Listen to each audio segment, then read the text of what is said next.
మూర్తిత్వే పరికల్పిత శశిభృతో భస్మా పునర్జన్మనా ఆత్మైత్యాత్మవిదా క్రతుస్థ అజత భర్తామరజ్యోతిషా లోకానాం ప్రళయోత్పవస్థితి విభుశ్చనీకదాయ శృతౌ వాచ్యం న తదదాత్వనీక కిరణ త్రైలోక్య దీపో రవిః. ఓం ఐం హ్రీం క్లీం సరస్వతీ భగవత్యై నమః.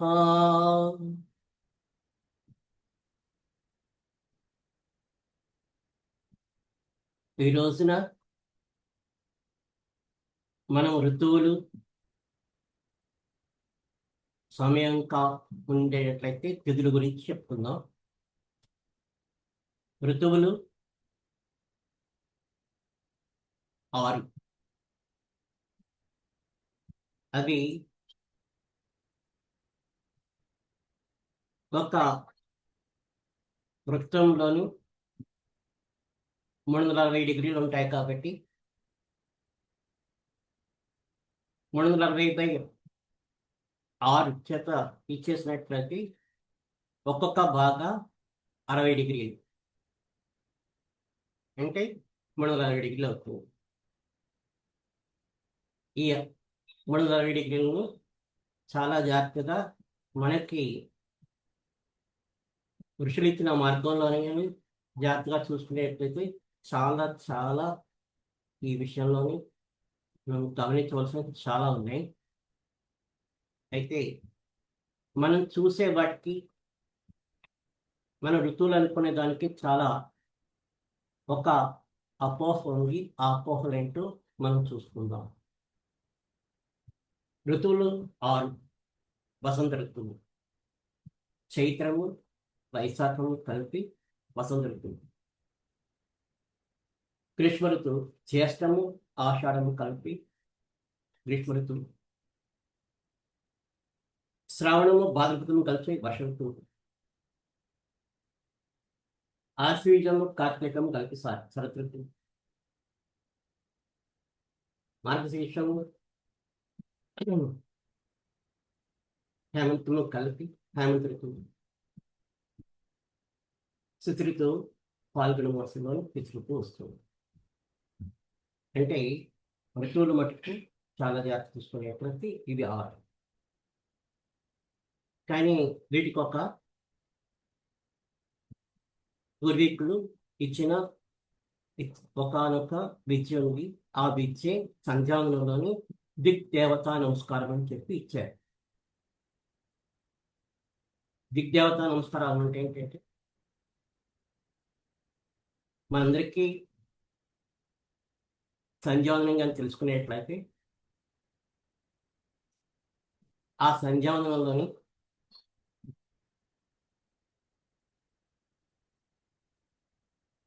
ఓం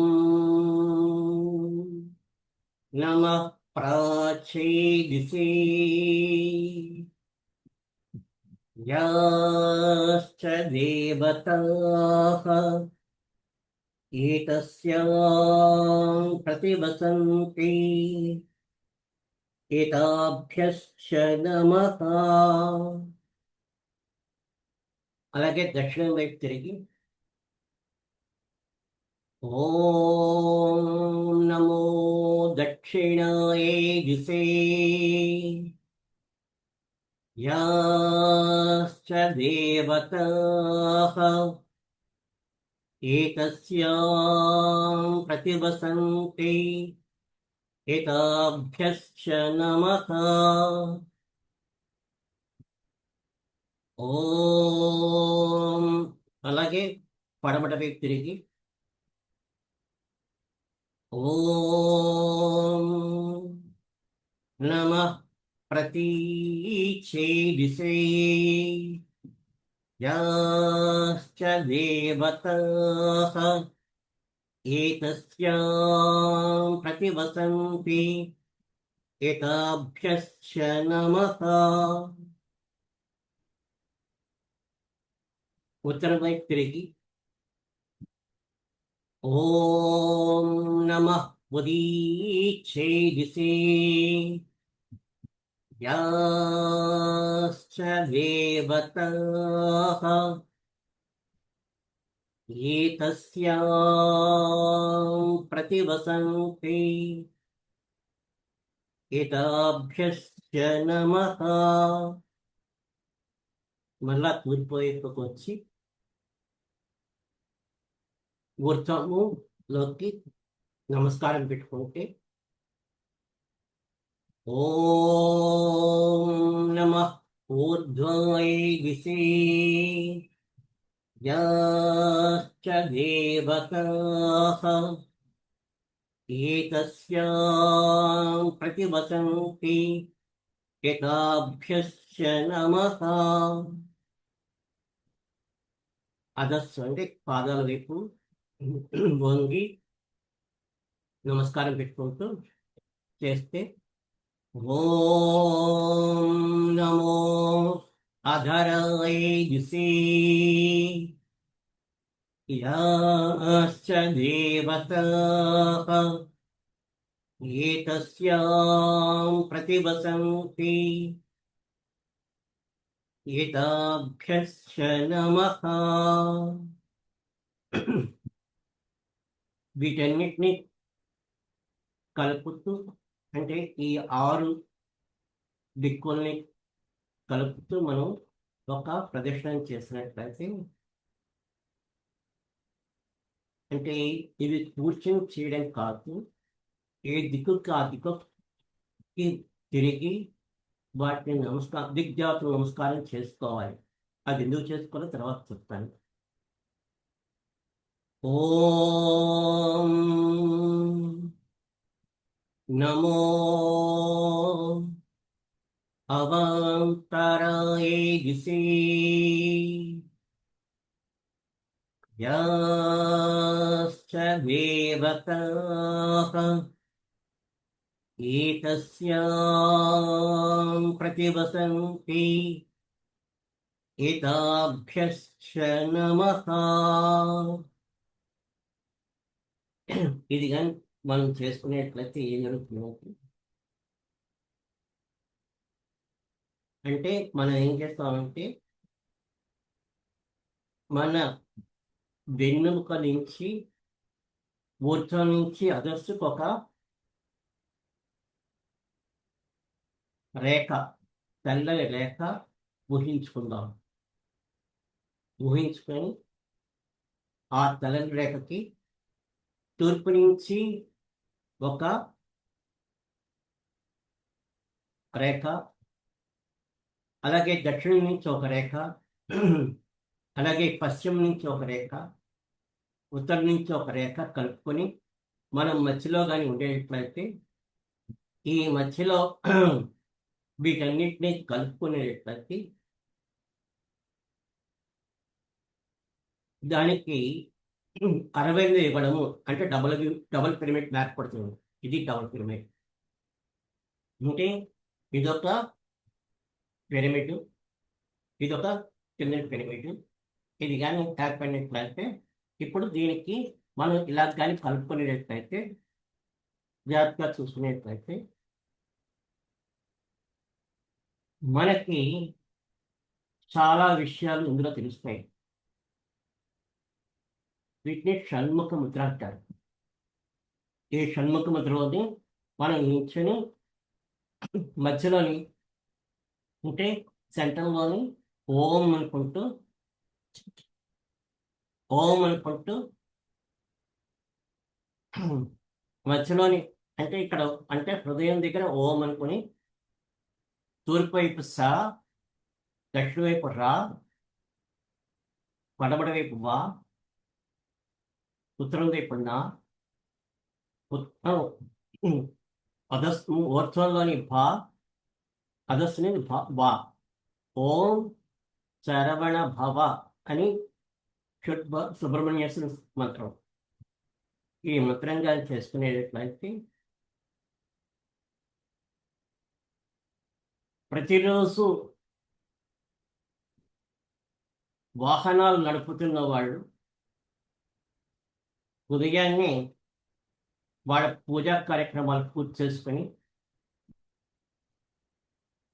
వీటిని ఈ విధమైన ముద్రగాన్ని వేసుకుని చేసినట్లయితే వాళ్ళకి వాహనం నడుపుతున్నప్పుడు ఎటువంటి ప్రమాదములు జరగకుండా మనల్ని సుబ్రహ్మణ్యేశ్వర స్వామి కాపాడుతుంటాడు. ఈ పిరమిడ్లో చాలా జాగ్రత్త చూసుకునేట్లయితే ఇన్ని రకాలైన మనకి రక్షణ ఉందో మనకి చాలా గమనించుకొని ధ్యానం కానీ చేసుకునేట్లయితే చాలా విషయాలు తెలుస్తాయి. అంటే చాలా విషయాలు తెలియడం అంటే ఏంటంటే ఈ పిరమిడ్లోనే కిందసారి మనం చెప్పుకున్నప్పుడు పిరమిడ్ చూసుకున్నప్పుడు 4 త్రిభుజాలు కనబడ్డాయి. ఇంకొక పిరమిడ్ కింద తిప్పి పెట్టినట్లయితే ఇంకో 4 త్రిభుజాలు కనబడతాయి. అవి కాకుండా ఇంకొక 16 త్రిభుజాలు ఇందులో ఉన్నాయి. మనం జాగ్రత్తగా దీన్ని ధ్యానం చేసుకుని చేరాలి. అంటే మొత్తము 24 త్రిభుజాలు ఉంటాయి. ఈ 24 త్రిభుజాల్లోని మనం అంటే మాస్టర్ ఏకే గారు ఆయన గాయత్రిని దర్శనం చేసి ఎన్ని విధాలుగా గాయత్రిని మనకి అందించాలో అన్ని విధాలుగా ఆయన మనకి మార్గాలు చెప్పారు. ఏ ఒక్క మార్గమైనా మనం కానీ ఆచరించినట్లయితే మనం అన్ని విధాలుగా రక్షించబడతాం. అంటే ప్రత్యేకించి ఈ షణ్ముఖ ముద్ర చేసుకునేట్లయితే చాలా రకాలుగాను సుబ్రహ్మణ్యేశ్వర స్వామిగా ఆశీస్సులు ఉంటాయి. అట్లాగే వాహనదారులందరికీ ముఖ్య గమనిక ఏంటంటే అంటే వాహనం చోదకులు అంటే వాహనం డ్రైవ్ చేసే వాళ్ళందరికీ ముఖ్య సూచన ఏంటంటే ప్రతినిత్యము ఇంటి నుంచి బయలుదేరే ముందు ఒక 3 నిమిషములు వాళ్ళు ఇప్పుడు ఏ విధంగా అయితే చెప్పానో ఆ విధంగా చేసినట్లయితే అన్ని విధాలుగా రక్షించబడతారు. ఇంకొక విధంగా చెప్తున్నాను. ఒకటి, మనకి పూర్వీకులు సంధ్యావందనాలు చెప్పారు, కానీ ఎందుకు చెప్పారో దాని తలక ముఖ్య ఉద్దేశం ఏంటో మనం మర్చిపోయాం. దాంతోపాటు ఇందాక చెప్పినట్లుగా ఓం సా రా వా నా భా వా ఓం శరవణ భవ. ఈ మంత్రాన్ని కూడా మనం ఉచ్చరించుకొని మనం కనుక దైనందిక కార్యక్రమాలు చేసినట్టయితే చాలా విషయాల్లోని చాలా రకాలుగా మనం అందరినీ ఆ సుబ్రహ్మణ్య స్వామి కాపాడతాడు. ఇంతకుముందు చెప్పాను, సుబ్రహ్మణ్యుడు అంటే మళ్ళీ ఈశ్వరుని కనుక కుమారుడే. అంటే ఇన్ని రకాలుగా మనకి తెలియకుండా మన ఋషులు మనకి ఎంత ప్రసాదం పెట్టారు. ఆ ప్రసాదాన్ని మనం స్వీకరించడానికి మనము నిత్యము ఈ విధంగా చేసినట్లయితే పరిపోయిన ఆశీస్సులు మనకి అందరికీ అందుతాయని చెప్పి ఋషులు చెప్పిన సిద్ధాంతం. అట్లాగే ఇప్పుడు ప్రస్తుతం ఏంటంటే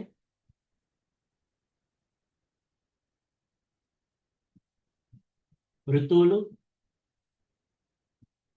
మనం చెప్పుకున్నాం. ఇప్పుడు తిథులు అంటే ఏంటంటే ప్రత్యేకించి తిథికి నిర్వచనం చెప్తున్నాం.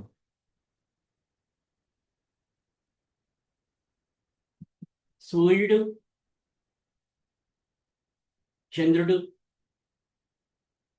భూమికి ఉన్న ఒకానొక కోణమే తిథి. గుర్తుపెట్టుకోండి, మళ్ళీ చెప్తున్నాను. సూర్యుడికి, చంద్రుడికి వాటి కనుక రెండు కలిపితే అది భూమి మీద ఏర్పడే కోణమే, అంటే కిరణమే ఇది.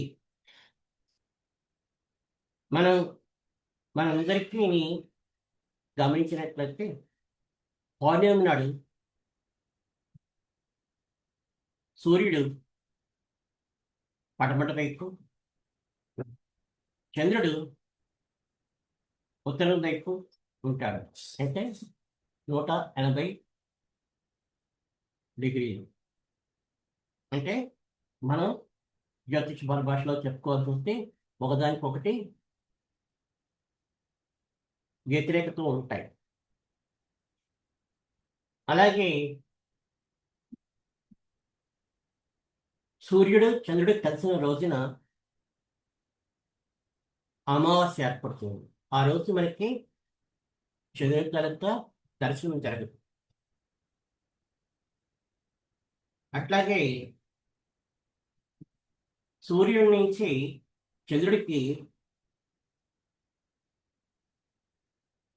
90 డిగ్రీలు ఏర్పడినట్లయితే, అంటే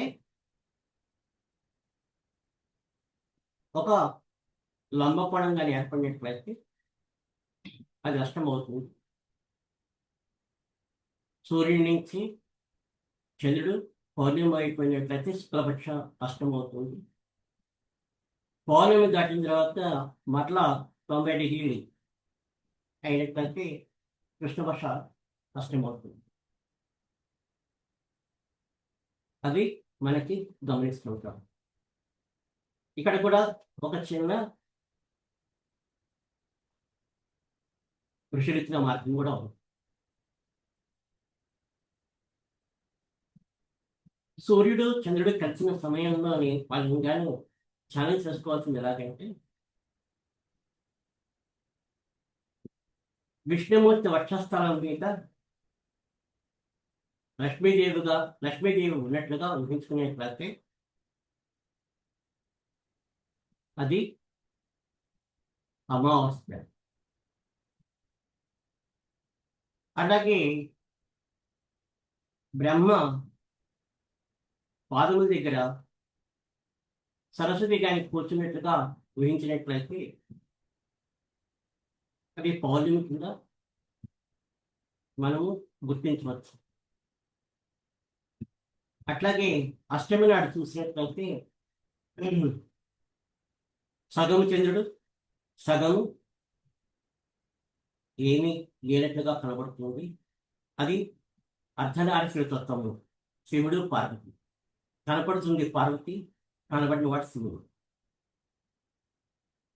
ఇట్లాగా మనకి తెలియజేశాడు. ఆ సమయంలోనూ ఆ విధంగా ధ్యానం చూసుకోవాలి. కృష్ణ అష్టమి అలాగే శుక్ల అష్టమి 2 అష్టములు ఉన్నాయి. వీటి తిథుల్లో కూడా మనకి చాలా తెలుసుకోవాల్సి చాలా ఉంటాయి. అట్లాగే మిగిలినవన్నీ మనకి తెలుసుకుంటే అంటే పాఠ్యం అంటే అమావాస్య దాటిన తర్వాత ఒక చిన్న సూర్యుడికి చంద్రుడికి భూమికి ఒక కోణం ఏర్పడుతుంది. ఆ కోణమే పాఠ్యం. ఆ తర్వాత 24 గంటలు అయ్యేసరికి కల్లా అంటే చంద్రుని గమనం ప్రకారం ఒకప్పుడు చంద్రుడు త్వరగా గమనం జరుగుతుంటుంది, ఒకప్పుడు కొంచెం ఆలస్య గమనం జరుగుతుంటుంది. అవి వాటి కనుక పరిభ్రమణంలోనే ఉండే కొన్ని వ్యత్యాసాలు. ఆ వ్యత్యాసాల ప్రకారం విధియ అలాగే శుక్లపక్ష తదియ చవితి పంచమి షష్ఠి సప్తమి అష్టమి నవమి దశమి ఏకాదశి ద్వాదశి త్రయోదశి చతుర్దశి పూర్ణిమ ఇది శుక్లపక్షం రేటు. కృష్ణపక్షం రేటు ఇంకొక విధంగా ఉంటుంది. దానికి మరలా కృష్ణపక్ష పాఠ్యం విధియ నదియ సవితి పంచమి షష్ఠి సప్తమి అష్టమి నవమి దశమి ఏకాదశి ద్వాదశి త్రయోదశి చతుర్దశి అమావాస్య వీటిని మనవాళ్ళు తెలియజేశారు. మాస్టర్ ఈకే గారు వీటిని ఇంకో విధంగా మనకి ధ్యానం చేసుకోమని చెప్పి తైత్రీయ ఉపనిషత్తులను మనకి ఇచ్చింది తెలియజేస్తుంది. దానికి కనబడుతున్నవన్నీ అంటే చుట్టూ ఉన్న ప్రపంచంలో అంటే మనం ప్రతినిత్యము చూసే వాటిలోని అంటే కనబడుతుంది శుక్లపక్షం, కనపడనిది కృష్ణపక్షం అని చెప్పి మనకు ఉంటుంది.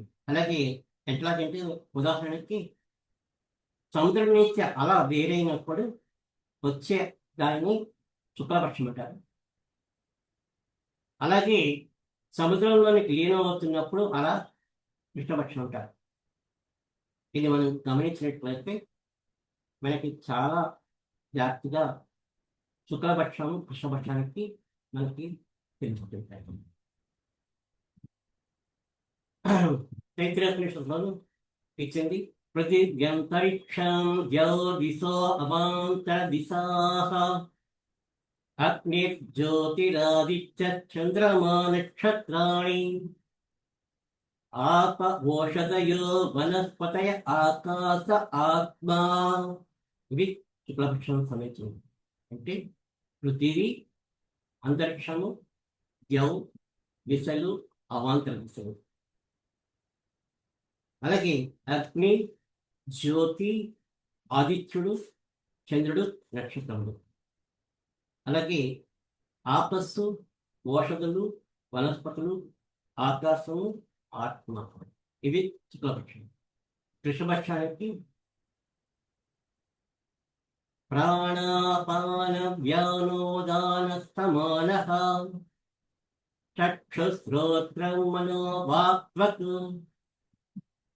శర్వమాగస్థద్గుస్నావాస్తి మధ్య.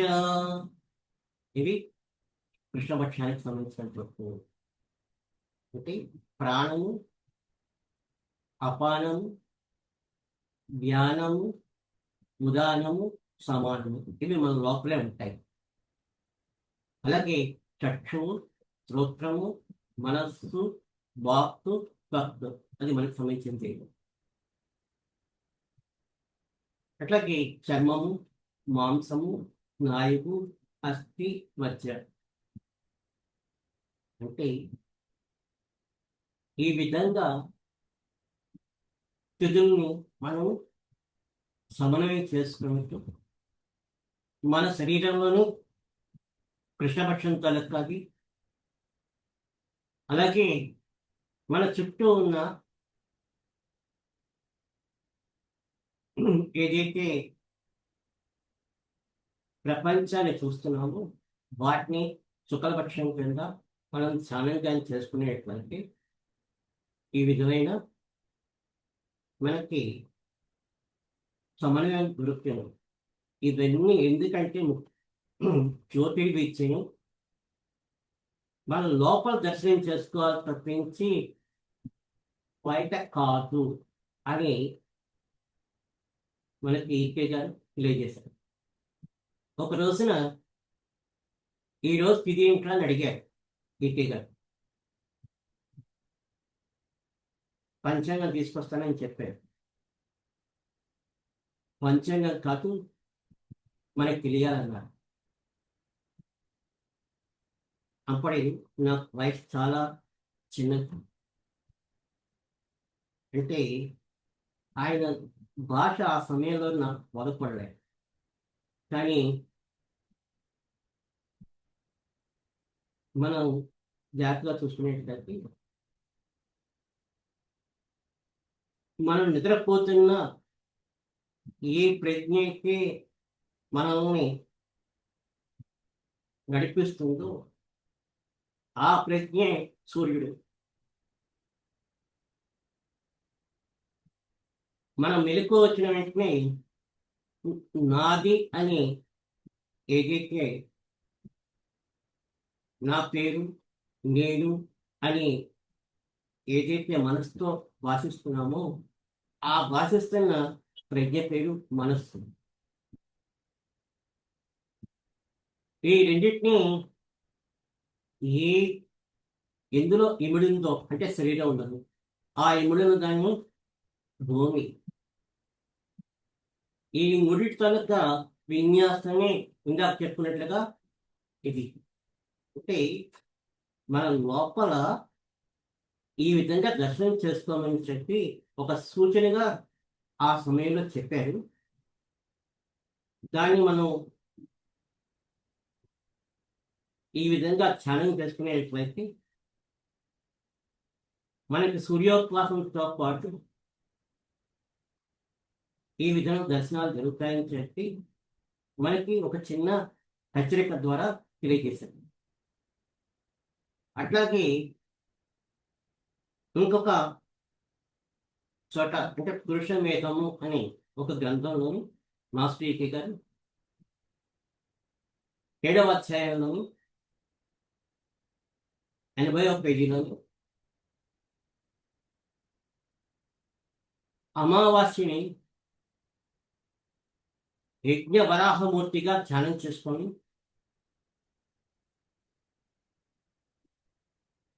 అలాగే పౌర్ణమిని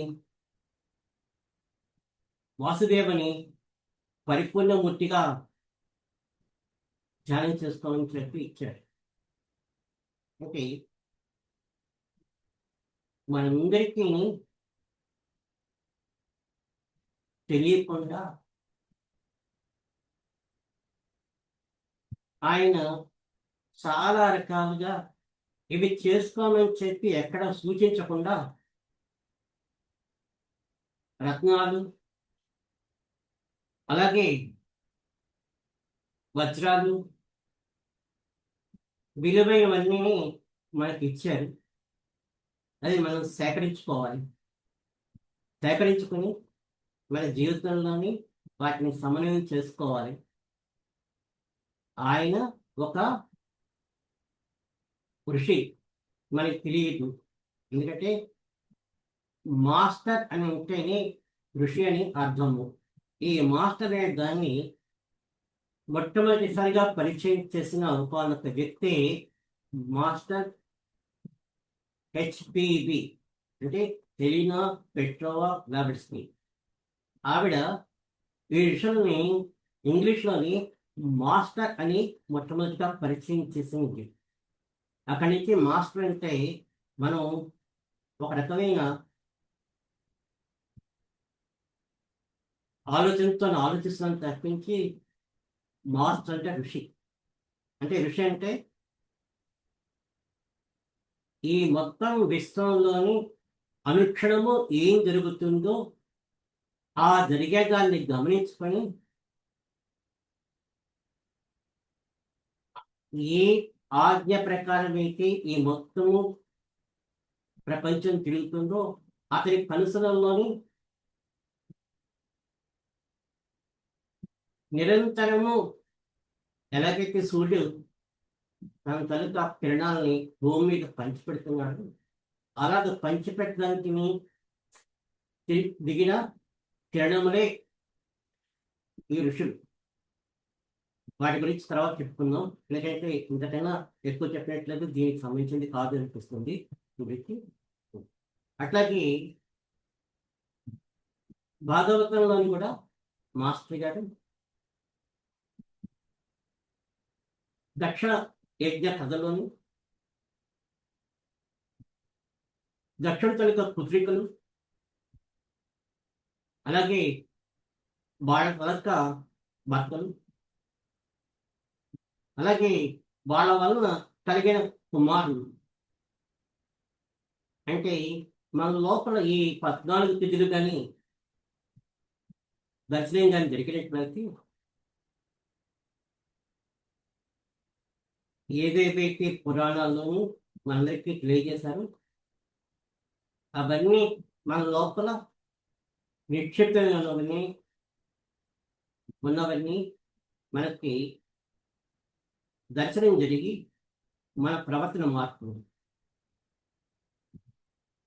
అంటే ఇది మనల్ని మనం మలుచుకోవడానికి అని చెప్పి ఇచ్చిన ఒకనొక విద్య. అంటే ఎవరికో ఏదో 10 మందికి ఈ మంచి జరుగుతుంది, ఇలా చేసుకుంటే బాగుంటుంది అని చెప్పి చెప్పుకోవడానికి కాదు ఈ జ్యోతిర్విద్య. ఆత్మదర్శనాన్ని గురించి చెప్పి ప్రత్యేకించి ఇచ్చిన ఒకనొక విద్య పేరే జ్యోతిర్విద్య. అందువలన జాగ్రత్తగా ఆలోచించుకునేట్లయితే మనకి ఋతువులు, అలాగే తిథులు, వీటి కనుక ఇవి మనం తెలియజేసుకున్నాం. ఇంతకుముందు తెలియజేసుకున్నట్లుగా కొన్ని చెప్పాను. మొట్టమొదటి గ్రహాలను ఎలాగ ఛాలెంజ్ చేసుకోవాలి, రాసులను ఎలాగ ఛాలెంజ్ చేసుకోవాలి, అలాగే స్త్రీ రాసులు పురుష రాసులు ఏ విధంగా ఛాలెంజ్ చేసుకోవాలి, అలాగే చరరాశులు స్థిర రాశులు విశ్వభావ రాశులు ఏ విధంగా ఛాలెంజ్ చేసుకోవాలి, అలాగే అగ్నితత్వ రాశులు, వాయుతత్వ రాశులు, జలతత్వ రాశులు, భూతత్వ రాశులు కూడా ఏ విధంగా ఛాలెంజ్ చేసుకోవాలని చెప్పారు. ఇప్పుడు ప్రస్తుతం మనం చెప్పుకుంటుంది ఏంటంటే ఋతువులు, తిథులు. వీటన్నిటినీ మనం కానీ నిత్యము అంటే మనందరం చేస్తుంటాం, కానీ అప్పుడు ఏం చేయాలో కోల్పడుతుంది. నమస్కారం master stay wait to your lotus feet అని చెప్పి 15 నిమిషాలు 10 నిమిషాలు ఎవరి తలుక వాళ్ళు వాళ్ళ పద్ధతుల ప్రకారం చేసుకుంటారు. ఆ సమయంలోనూ సైలెంట్గా ఉంటారు. ఈ సైలెంట్గా ఉన్న సమయంలోనూ ఇప్పుడు ఏవైతే చెప్పానో వాటన్నిటినీ మనం ధ్యానంగా చేసుకునేట్లయితే మన లోపల ఏ ఏ దేవతలందరూ ఉన్నారో వాళ్ళందరూ మేల్కాంచి మనకి దారి చూపిస్తారు. ఆ దారి చూపించే వాళ్ళకి విచ్చే జ్యోతిర్విద్య. అట్లాగే ఇంకా నక్షత్రాల గురించి కూడా ఉంటుంది. నక్షత్రాల గురించి మనం దానికి కూడా ఒక అంగన్యాస కరన్యాసాలు కూడా ఉన్నాయి. అంటే ఇవన్నీ ఎందుకు చెప్తున్నానంటే, నక్షత్రాల రూపం అని చెప్పి మనం ప్రస్తుతంలో చదువుకుంటుంటాం. అంటే ఏంటో తెలియదు, మనం చదువుకుంటాం. దాని గురించి కూడా మనం తెలియజేసుకుంటాం. ప్రస్తుతం ఏంటంటే ఋతువులు తిథులు అయ్యాయి. ఇప్పుడు ప్రస్తుతానికి ఎవరికైనా సరే, ఏమైనా సరే ప్రశ్నలు కానీ ఉండేటట్లయితే ఆ ప్రశ్న సమాధానం చెప్పడానికి మనకి ఇంకా సమయం ఉంది కాబట్టి ఆ సమయం సద్వినియోగం చేసుకుందాం.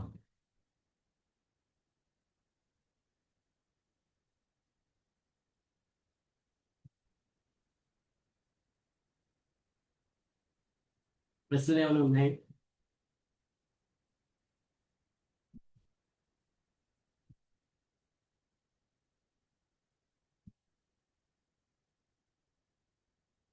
జై గురుదత్త అండి. అమ్మా,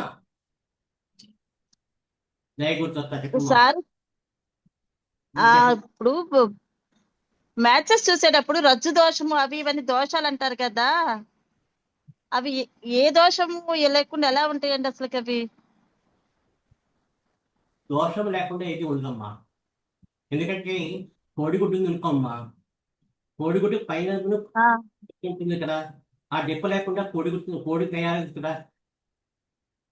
అలాగే ఒక విత్తనం ఉందనుకోమో, పైన పొట్టు ఉంటుంది, ఆ పొట్టు లేకుండా విత్తనం రక్షించబడదు కదా. అలాగే దోషం లేకుండా ఏది ఉండదు. దీపం పెట్టాము అనుకోండి, దీపం పెట్టిన తర్వాత పొడి కడుతుంది, అది తర్వాత నువ్వు జిడ్డు అంటుకుంటుంది. దోషం లేకుండా ఏది ఉండదు.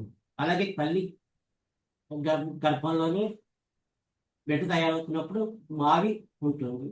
అలాగే ఆ మావి చీల్చుకుని బిడ్డ వస్తాడు. గురించి దోషం లేకుండా ఏది ఉండదు. ఓకేనండి. ఇంకా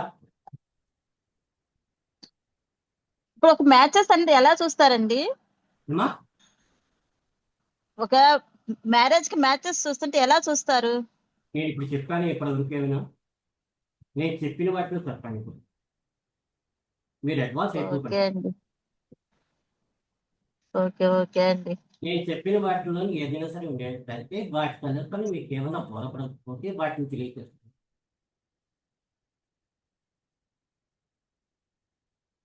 ఓకే, స్వస్తి.